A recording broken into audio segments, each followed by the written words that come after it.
Most of the coordination compound coloured होते हैं। वैसे ही जब हम लोग डी एंड ए ब्लॉक पढ़ेंगे तो वहां पर भी डिस्कस करेंगे, तो most of the transition compounds are coloured, और दोनों जगह पर एक ही रीजन आता है, and this is due to D D transition, यानी कि अधिकांश कंपाउंड कलर्ड होते हैं और ये डी डी ट्रांजिशन की वजह से। ये डी डी ट्रांजिशन क्या है इसको समझते हैं। थोड़ा सा अंडर 10th क्लास तक के फिजिक्स के कंसेप्ट के बारे में बात करते हैं। किसी भी सब्सटेंस को हम लोग देखते हैं due to reflection of light. जैसे आप हमें देख पा रहे हो क्योंकि हमारे बॉडी पर ये वाइट लाइट स्ट्राइक कर रहा है और इसके बाद में यहाँ से रिफ्लेक्ट कर रहा है, और रिफ्लेक्ट करके आपके रेटिना तक ये पहुँच रहा है। अब ये सारे के सारे वाइट लाइट अगर रिफ्लेक्ट हो गए तो ऑब्जेक्ट वाइट दिखाई देता है। सारा का सारा अगर एब्जॉर्ब कर लिया गया तो वो ब्लैक दिखता है, और अगर कुछ एब्जॉर्ब हुआ और कुछ रिफ्लेक्ट हुआ तब वो कलर्ड दिखाई देता है। जो भी कलर होता है वो कॉम्प्लीमेंट्री कलर होता है। जैसे अगर किसी ने रेड एब्जॉर्ब कर लिया तो रेड तो एब्जॉर्ब हो गया, तब वो ऑब्जेक्ट रेड नहीं दिखेगा क्योंकि रिफ्लेक्टेड रेडिएशन में रेड कलर है ही नहीं, वो तो रेड मिसिंग हो गया। तो अब रेड के एब्जॉर्ब करने के बाद में अब जो रिफ्लेक्टेड रेडिएशंस होगा, जो बाकी के जो 6 कलर हैं वो मिल करके कौन सा कलर बनाएंगे वो आपको वो दिखाई देगा। उसी से रिलेटेड यहाँ पर ये आपको टेबल दिख रहा होगा, आपके एनसीईआरटी बुक का है, कि यहाँ पर कलर ऑफ लाइट एब्जॉर्ब आपके एनसीईआरटी का है, दिखे ये जैसे ही पेज पलटोगे तो आपको दिखाई देगा। अगर येलो लाइट को एब्जॉर्ब कर रहा है वो सब्सटेंस, तब उस कंडीशन में वो दिखेगा कैसा, वायलेट दिखेगा, यानी दिखेगा आपको ये, हमेशा ये याद रखना। जैसे फोटोसिंथेसिस में एक फोटोसिंथेसिस से रिलेटेड एक क्वेश्चन पूछा जाता था ऑब्जेक्टिव में कि रेट ऑफ फोटोसिंथेसिस कहाँ फास्ट होगा, तो स्टूडेंट के दिमाग में आता था कि क्या फोटोसिंथेसिस तो लीफ में होता है, लीफ का कलर कैसा दिखाई देता है, ग्रीन, ग्रीन यानी कि क्लोरोफिल की वजह से, और पहला ही ऑप्शन ग्रीन रहता था तो उसको टिक मार्क कर दिया। ये गलत हो गया। लीफ का कलर ग्रीन है, इसका मतलब ये हुआ कि वो ग्रीन कलर को क्या कर रहा है, रिफ्लेक्ट कर रहा है।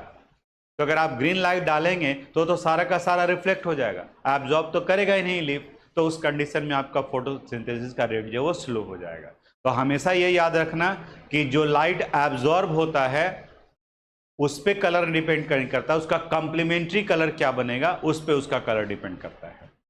अब एब्जॉर्ब किस कंडीशन में होगा, तो उससे बताता है कि अगर किसी मेटल सेंट्रल मेटल को लेकर चले और अगर इनका कॉन्फ़िगरेशन D1 से D9 तक है तब वो कलर्ड होगा।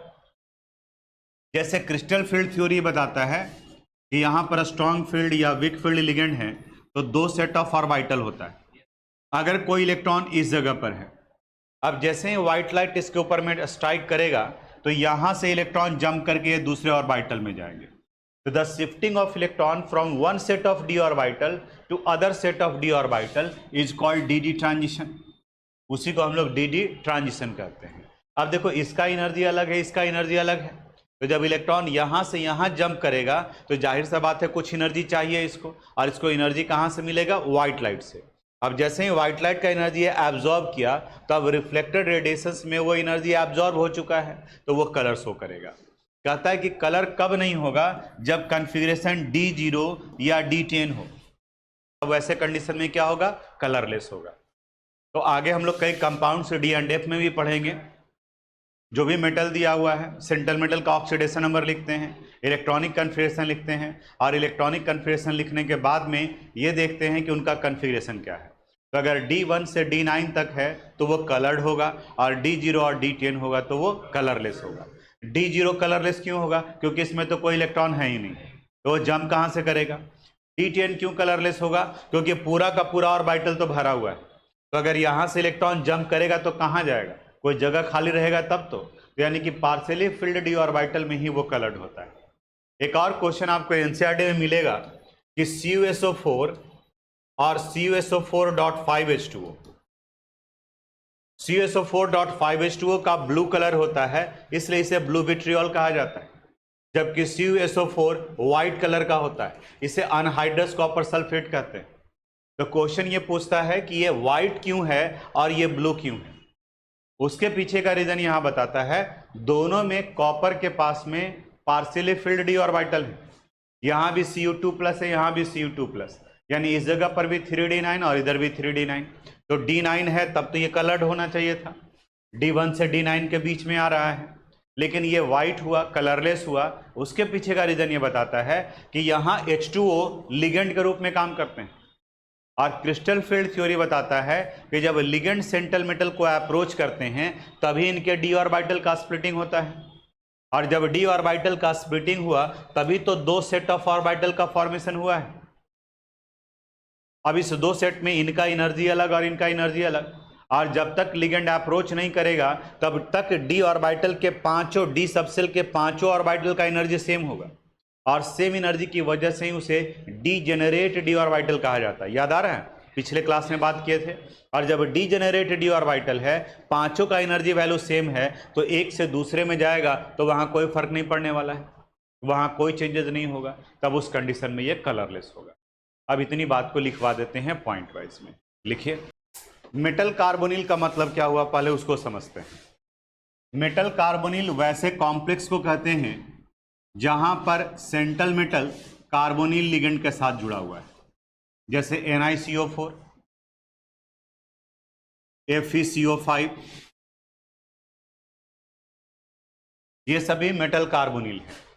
यानी कार्बोनिल लिगेंड प्रेजेंट है तो इसे मेटल कार्बोनिल ऑर्गेनोमेटेलिक कंपाउंड भी कहा जाता है। इसे यहां पर एक खास तरह का बॉन्ड बनता है जिसे हम लोग बैक बॉन्डिंग या सिनर्जिक बॉन्ड कहते हैं, और इस बॉन्ड को समझने के लिए आपको क्लास 11th के कंसेप्ट का जरूरत पड़ेगा, यानी कि कार्बन मोनोऑक्साइड का स्ट्रक्चर। तो हम लोग 11th क्लास में पहुंचते हैं, कार्बन मोनोऑक्साइड का लिविस डॉट स्ट्रक्चर लिखते हैं। याद करो, कार्बन मोनोऑक्साइड का लिविस डॉट स्ट्रक्चर लिखने के लिए आपको कार्बन और ऑक्सीजन का इलेक्ट्रॉनिक कन्फिग्रेशन लिखना होगा। तो कार्बन का हो गया 2,4 और ऑक्सीजन का एटॉमिक नंबर 2,6, एटॉमिक नंबर 8 है। ऑक्टेट पूरा करने के लिए कार्बन को 4 इलेक्ट्रॉन चाहिए, जबकि ऑक्सीजन को सिर्फ 2 इलेक्ट्रॉन चाहिए। तो वहाँ 11th में बताया गया था कि जिसको कम इलेक्ट्रॉन का रिक्वायरमेंट होगा वही दोनों के बीच का शेयरिंग डिसाइड करेगा। ऑक्सीजन बोलेगा कि हमको 2 इलेक्ट्रॉन चाहिए, हम 2 ही इलेक्ट्रॉन का शेयरिंग करेंगे, बाकी का तुम कैसे पूरा करोगे तुम जानो। ठीक है, तो कार्बन और ऑक्सीजन के बीच में जब इलेक्ट्रॉन का शेयरिंग हुआ, ये कार्बन ये ऑक्सीजन, तो ये ऑक्सीजन अपना 2 इलेक्ट्रॉन दिया, बाकी का 4 इलेक्ट्रॉन इसके पास में है। अब कार्बन भी अपना 2 इलेक्ट्रॉन देगा, इसके आउटर मोस्ट ऑर्बिट में 4 इलेक्ट्रॉन है, बाकी का 2 इलेक्ट्रॉन इसका बचा हुआ है। देखो तो ऑक्सीजन का ऑक्टेट पूरा हो गया, कार्बन का ऑक्टेट पूरा हुआ। कार्बन का कितना इलेक्ट्रॉन है 6, यहां पर ये पूरा नहीं हो रहा है। फिर याद करो 11th क्लास में ही पढ़े थे कोऑर्डिनेट बॉन्ड, और वहां आया था if one atom has deficiency of pair of electron and neighbour atom has lone pair electron then a coordinate bond is form between them. यानी कोऑर्डिनेट बॉन्ड एक special type of covalent bond है जिसमें दोनों का दोनों shared electron एक ही atom का होता है। अब देखिए, कार्बन के पास में पेयर ऑफ इलेक्ट्रॉन का डिफिशियंसी है, 2 इलेक्ट्रॉन चाहिए, और इसके पास में 2 लोन पेयर इलेक्ट्रॉन है। तो ये ऑक्सीजन से बात करता है, बोलता है भैया हमारे और आपके बीच में कोवेलेंट बॉन्ड तो बना, हमने भी 2 इलेक्ट्रॉन दिया, आपने भी 2 इलेक्ट्रॉन दिया, आपका तो ऑक्टेट पूरा हो गया लेकिन मेरा नहीं हुआ। तो बोला हम क्या करें, तो बोला कि आप कोऑर्डिनेट बॉन्ड बना दीजिए ना। ठीक है, ताकि हाँ कोऑर्डिनेट बॉन्ड का तो नाम सुने हैं, लेकिन कोऑर्डिनेट बॉन्ड को एरो से रिप्रेजेंट करेंगे, तुम मेरा कर्जा ले रखे होगे। बोला कोई बात नहीं, आप इंडिकेट कीजिएगा, ध्यान से समझना। ये कोऑर्डिनेट बॉन्ड बनाने के लिए ये कार्बन क्या करता है, इसके इस 2 इलेक्ट्रॉन को ले लिया। अब देखो तो इसका ऑक्टेट पूरा हो गया। इसी को अगर सही तरीके से अगर अरेंज करके लिखें हम लोग तो ऐसे लिख सकते हैं, कार्बन ऑक्सीजन, ये कार्बन का 4 इलेक्ट्रॉन है, यहां लिख दिए। ऑक्सीजन का 6 इलेक्ट्रॉन इन्वॉल्व हो रहा है, 1 2 3 4, और यहां पर ये 2 इलेक्ट्रॉन। अब देखो तो इस ऑक्सीजन का ऑक्टेट पूरा हो गया और इस कार्बन का भी ऑक्टेट पूरा हो गया। लेकिन शेयरिंग में देखिए 2 तरह का हुआ है। यहां पर ये दोनों जो बॉन्ड बन रहा है वो म्यूचुअल शेयरिंग से बन रहा है, यानी ये कोवेलेंट बॉन्ड है, और यहां दोनों का दोनों इलेक्ट्रॉन किसका लगा हुआ है, ऑक्सीजन का। तो इसलिए आप देखोगे तो इनका स्ट्रक्चर जो दिखाया जाता है वो इस तरीके से दिखाया जाता है, यानी इनके पास में पेयर ऑफ इलेक्ट्रॉन और इनके पास में भी। यानी यहां ये दिखा रहा है कि ये 2 कोवेलेंट बॉन्ड बना है और ये एक कोऑर्डिनेट बॉन्ड बना है जिसमें ऑक्सीजन डोनर है और कार्बन क्या है, एक्सेप्टर। ये एरो हमेशा डोनर से एक्सेप्टर की तरफ होता है। जैसे अगर मान ले कि किसी ने तुम्हारे ऊपर एहसान किया है तो जाहिर सा बात है वो उंगली दिखाएगा, दिए थे ना तुमको, जब जरूरत पड़ा था तो हम दिए थे ना, टेम्पो भाड़ा नहीं था, आवाज जो है वो बात कर रहा है, ठीक है। तो आपकी तरफ में उंगली उठा हुआ है ना, तो ये ऑक्सीजन जो है वो इसकी तरफ में दिखा रहा है कि हमने क्या किया है, तुमको कॉपरेट किया है, और मेरे कॉपरेशन से आपके बीच में क्या बना है, कोऑर्डिनेट बॉन्ड बन गया, कार्बन मोनोऑक्साइड। अब आते हैं मेटल कार्बोनिल के लिए, कहाँ झगड़ा हुआ जो। अब इस जगह पर कार्बन मोनोऑक्साइड में कार्बन के पास में भी लोन पेयर इलेक्ट्रॉन है और ऑक्सीजन के पास में भी लोन पेयर इलेक्ट्रॉन है, क्योंकि कार्बन का देखो इसका तो 2 इलेक्ट्रॉन बचा हुआ था ही, ये लोन पेयर इलेक्ट्रॉन है। अब मेटल जैसे ही अप्रोच करता है इस लिगेंड के पास में, तो ये कार्बन मोनोऑक्साइड तुरंत धड़ाक से इसके साथ कोऑर्डिनेट बॉन्ड बना लेता है। लिगेंड और मेटल के बीच में कोऑर्डिनेट बॉन्ड बनता है, तभी कोऑर्डिनेशन कंपाउंड होता है। अब ये बना तो लिया, अब ऑक्सीजन को गुस्सा आ गया, बोला अरे तुम कोऑर्डिनेट बॉन्ड बनाया, यानी कि तुम अपना पेयर ऑफ इलेक्ट्रॉन मेटल को दिया है, ठीक है, यानी कि तुम जो है वो वहां कॉपरेट कर रहा है, तुम दानी बना हुआ है, तुम उसको दिया है, और तुम्हारा पूरा नहीं हुआ था तो किससे तुम लिया है, मेरे से लिया है। अब आप खुद ही सोच करके देखो कि आपसे आपका कोई दोस्त जो है वो 10 रुपया मांगा, आप उसको 10 रुपये दे दिए, फिर एक और स्टूडेंट आया बोला कि भैया 2 रुपया की मदद करो ना, ठीक है, बोले ना ना मदद नहीं करेंगे, मेरे पास अब पैसा नहीं है, ठीक है। और जिसको आप अभी 10 रुपया दिए थे वो तो लाओ नहीं इधर, क्या चाहिए तुमको, देखिए पैसा, जब पैसा की जरूरत पड़े तो हमसे बात करेगा, ठीक है, लो 2 रुपया, ठीक है।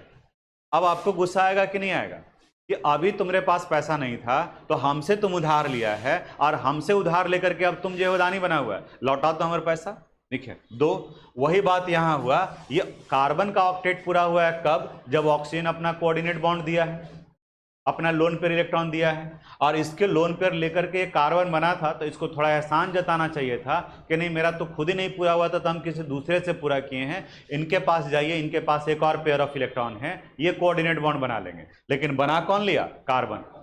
ये बोला कि लाओ लौटा अपना इलेक्ट्रॉन, हमारा इलेक्ट्रॉन लौटाओ। मेटल पूछा कि क्या बात है भाई, कार्बन से परेशान क्यों दिख रहे हो, तो बताया कि देखिए ना एक्चुअली हुआ क्या था, हम आपको इलेक्ट्रॉन तो दिए, लेकिन मेरा पड़ोसी ऑक्सीजन जो है नाराज हो गया, क्यों, क्योंकि मेरा ऑक्टेट पूरा नहीं हो रहा था, आपका वैकेंट डी ऑर्बिटल था, आप तो मेटल हैं, मेटल का तो टेंडेंसी होता है इलेक्ट्रॉन लूज करने का, लेकिन आपका वैकेंट ऑर्बिटल है, तो हम आपको अपना पेयर ऑफ इलेक्ट्रॉन दिए, तो आप वैकेंट ऑर्बिटल में रख लिए, तो हमारे और आपके बीच में बॉन्ड बना। लेकिन ये अब ऑक्सीजन अपना इलेक्ट्रॉन मांग रहा है, तो बोला कि तो इसमें कोई टेंशन नहीं है, लौटाओ ऑक्सीजन का इलेक्ट्रॉन, क्योंकि तो मेरा कहाँ से ऑक्टेट पूरा होगा, बोला हम है ना, ठीक है, मेरे डी ऑर्बिटल में इलेक्ट्रॉन है कि नहीं है, सारे मेटल के डी ऑर्बिटल में इलेक्ट्रॉन है, तो बोला कि हम अपना डी ऑर्बिटल का इलेक्ट्रॉन तुमको देंगे।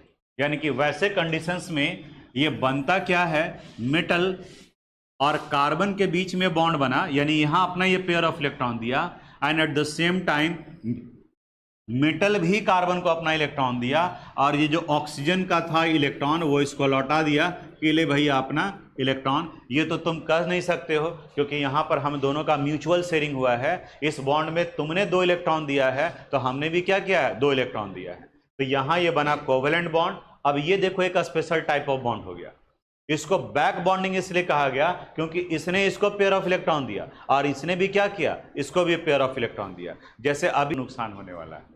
तो यहां पर भी इस बॉन्ड को हम लोग क्या कहेंगे, बैक बॉन्ड कहेंगे। अब यहां से बाकी के इस जगह पर सिंगल कोवेलेंट बॉन्ड था, कोऑर्डिनेट बॉन्ड था, तो इसको तोड़ना आसान है, लेकिन अब यहां कितना बॉन्ड बन गया, डबल बॉन्ड, तो ये ज्यादा स्ट्रांग हो गया, इसका स्टेबिलिटी वैल्यू जो है बढ़ गया। बोलो समझ में आया, सिनर्जिक बॉन्ड। यानी अगर 2 कॉम्प्लेक्स दिया हुआ है और आपको आइडेंटिफाई करना है कि इन दोनों में से कौन ज्यादा स्टेबल होगा, तो दोनों में सेंट्रल मेटल का ऑक्सीडेशन नंबर निकालो। जैसे यहां देखो आप, एक कॉम्प्लेक्स दिया हुआ है FeCN6 4- और दूसरा दिया हुआ है FeCN6 3-, और आपसे पूछा जा रहा है कि इन दोनों में कौन ज्यादा स्टेबल होगा, तो दोनों में ऑक्सीडेशन नंबर निकालेंगे मेटल का। ऑक्सीडेशन नंबर के लिए आयरन का क्या मानेंगे, X -1 × 6 = -4, x - 6 = -4, x = कितना आ जाएगा, +2, यानी यहां आयरन का ऑक्सीडेशन नंबर 2+ है। वही यहां निकालेंगे, तो x + -1 × 6 = -3, x would be equal to -3 + 6, value कितना +3, यानी यहाँ आयरन का ऑक्सीडेशन नंबर 3+ हुआ। तो अभी बात की कि स्टेबिलिटी ऑक्सीडेशन नंबर का डायरेक्टली प्रोपोर्शनल है, तो बताओ तो इन दोनों में कौन ज्यादा स्टेबल होगा? सेकंड, यानी स्टेबिलिटी अगर कहा गया तो स्टेबिलिटी में FeCN6 4- के रिस्पेक्ट में ज्यादा स्टेबल हो जाएगा FeCN6 3-। ठीक है, नोट कर लीजिए। सेंट्रल मेटल, यानी जिसका साइज बड़ा उसका स्टेबिलिटी कम, जिसका साइज छोटा उसका स्टेबिलिटी ज्यादा। अब यहां पर भी उसी अनुसार से एक क्वेश्चन दिया हुआ है, एक में है FeNH3 6 3+ और दूसरा है CONH3 6 3+। तो पहला पॉइंट हम लोग पढ़े थे ऑक्सीडेशन नंबर, तो पहले ऑक्सीडेशन नंबर निकाल लेते हैं। अगर दोनों का अलग अलग ऑक्सीडेशन नंबर आएगा तो जिनका ऑक्सीडेशन नंबर ज्यादा वो ज्यादा स्टेबल होगा। अब यहां निकालते हैं x + 0 × 6 = +3, यानी x का वैल्यू कितना हो गया +3, यानी यहाँ आयरन का ऑक्सीडेशन नंबर 3+ हो गया। यहाँ कोबाल्ट का निकालते हैं x + 0 × 6 = +3, यानी यहाँ भी x का वैल्यू कितना हो गया +3, यानी इस जगह पे कोबाल्ट का 3+ आ गया। अलग अलग ऑक्सीडेशन नंबर रहता तो ये निकलता। अब साइज के लिए थोड़ा सा क्लास 11 का पीरियोडिक ट्रेंड्स याद करो, वहां हम लोग पढ़े थे on moving down the group atomic and ionic radii increases, while on moving from left to right in a period atomic and ionic radii decreases। तो लेफ्ट टू राइट जाते हैं अगर हम लोग, तो अगर याद करें एलिमेंट का तो scandium, titanium, vanadium, chromium, manganese, iron, cobalt, nickel, copper, zinc, तो इस तरफ में लेफ्ट टू राइट अगर हम लोग बढ़ेंगे तो इनका साइज क्या होगा डिक्रीज करेगा, हटेगा। अगर ऑक्सीडेशन नंबर अलग अलग है, ऑक्सीडेशन नंबर भी उसी अनुसार से काम करता है, जितना ज्यादा पॉजिटिव चार्ज कटायन का साइज उतना ही छोटा। इसको आप यहां भी अप्लाई कर सकते हो, इस जगह पर भी। इस वाले एग्जाम्पल में भी एक Fe2+ है, दूसरा Fe3+ है, तो Fe3+ का साइज छोटा होगा किसके रिस्पेक्ट में Fe2+, इसलिए Fe3+ ज्यादा स्टेबल हुआ। यहां पर दोनों का ऑक्सीडेशन नंबर सेम है, तो ये ट्रेंड आपको ध्यान रखना होगा। तो एक यहाँ पे आयरन है और दूसरा कोबाल्ट है, आयरन यहाँ है, कोबाल्ट यहाँ है, बताओ किसका साइज छोटा होगा? कोबाल्ट का छोटा होगा, तो जो छोटा होगा उसका स्टेबिलिटी ज्यादा होगा। यानी कि अगर हम लोग साइज की बात करें तो साइज में Fe3+ का साइज बड़ा है किसके रिस्पेक्ट में CO3+ में। और अगर स्टेबिलिटी की बात की जाए तो आप बताओ फर्स्ट वाला ज्यादा स्टेबल होगा या सेकंड वाला? कौन? सेकंड। जिनका साइज छोटा उनका स्टेबिलिटी ज्यादा होता है। यानी कि यहां पर लिखेंगे FeNH3 6 के रिस्पेक्ट में CONH3 ज्यादा स्टेबल होगा। नोट कर लीजिए। जैसे एक कॉम्प्लेक्स दिया हुआ है FeCN6 4- और दूसरा है FeOX3 और यहां भी 4-। अब यहां निकालना है आप लोग को स्टेबिलिटी। पहले ऑक्सीडेशन नंबर निकाल लेते हैं। आयरन का x, Cn का -1 × 6 = -4, x would be equal to कितना हो जाएगा +2, यानी आयरन का 2+। यहां पर आयरन का x वो x के ऊपर में -2 होता है, इंटू 3 = -4, x - 6 = -4, बताओ x = कितना हो गया +2, Fe2+। दोनों का ऑक्सीडेशन नंबर सेम है, दोनों एक ही एलिमेंट है तो दोनों का साइज भी सेम होगा। तो अब लिगेंड पर आते हैं। बताओ यहाँ लिगेंड कौन है, Cn माइनस, और दूसरे में लिगेंड क्या है, OX2 माइनस। OX के ऊपर में -2 होता है। इसका डिंटेट बताओगे, ये है मोनोडिंटेट, मोनोडिंटेट, और ये क्या है, डाइडिंटेट। तो अभी हम लोग पढ़े कि स्टेबिलिटी डिंटेट के अनुसार से बढ़ता है। तो बताओ इन दोनों में किनका स्टेबिलिटी ज़्यादा होगा, डाइडिंटेट का। यानी कि स्टेबिलिटी की बात करें हम लोग तो स्टेबिलिटी में FeCN6 माइनस के रिस्पेक्ट में FeOX3 माइनस ज़्यादा स्टेबल होगा। बोलो समझ में आया? यानी कि 3 कंडीशन आ गया, ऑक्सीडेशन नंबर, साइज और फिर डिंटेट। नोट कर लीजिए। The stability of A complex, the stability of a complex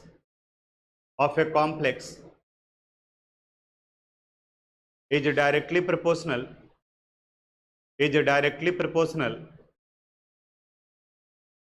to the association constant, is directly proportional to the association constant bracket में लिखना Ka, या इसी को बीटा भी कहा जाता है। एसोसिएशन कांस्टेंट Ka और beta and inversely proportional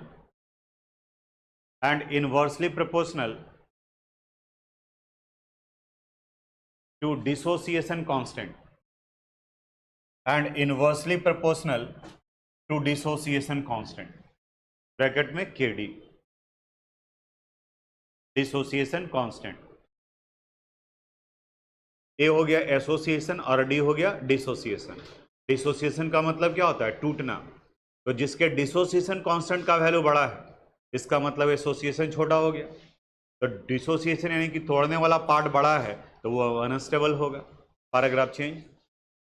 both association constant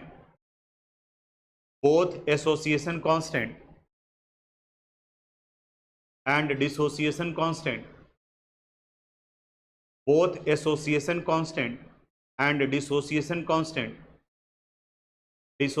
constant are just inverse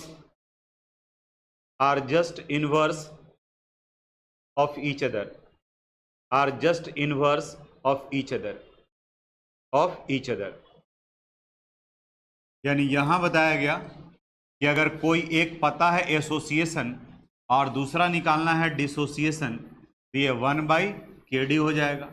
अगर डिसोसिएशन दिया हुआ है तो Kd would be equal to क्या लिखेंगे, 1/K। कोऑर्डिनेशन कंपाउंड का इन टेक्स्ट का जो लास्ट क्वेश्चन है उसमें उसी तरीके से एक का वैल्यू दिया और दूसरे का निकालना है, बन जाएगा ना। ये एकदम सिंपल सा क्वेश्चन है। K दिया हुआ है तो Kd निकल जाएगा और Kd दिया हुआ है तो K निकल जाएगा। K को ही बीटा से भी रिप्रेजेंट किया जाता है, नोट कर लीजिए। Thanks for watching this video.